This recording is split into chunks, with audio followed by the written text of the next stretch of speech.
এক লাফেই পার হওয়া যায় যে নদী। চীনের হাওলাই নদীর বিশ্বের সবচেয়ে সরু নদী হিসেবে অফিসিয়ালি স্বীকৃতি আছে। এর গড় প্রস্থ হল 15 সেন্টিমিটার।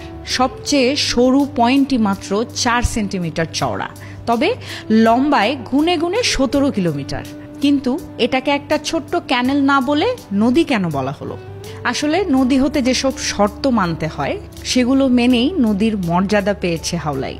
এক লাফে পার হওয়া যায় বলে এটাকে খাটো করে দেখার জো নেই, কারণ চীনা বিশেষজ্ঞদের মতে 10,000 বছর ধরে হাওলাইতে জলের প্রবাহ একই রকম আছে।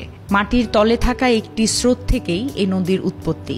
এরপর থেকে কখনোই এর প্রবাহ বাধাপ্রাপ্ত হয়নি। নদীর জল এঁকে বেঁকে গিয়ে পড়েছে গ্যাসল্যান্ড নেচার রিজার্ভের দালাই নূর লেকে। সারা বছরই হাওলাইতে স্রোত থাকে। গভীরতা গড়পড়তায় 50 সেন্টিমিটার হলেও এর জল একদমই স্বচ্ছ, যা দিয়ে আশেপাশে সেচের কাজ তো হয়ই, বন্য প্রাণীরাও আসে এর স্রোত থেকে জল পান করতে।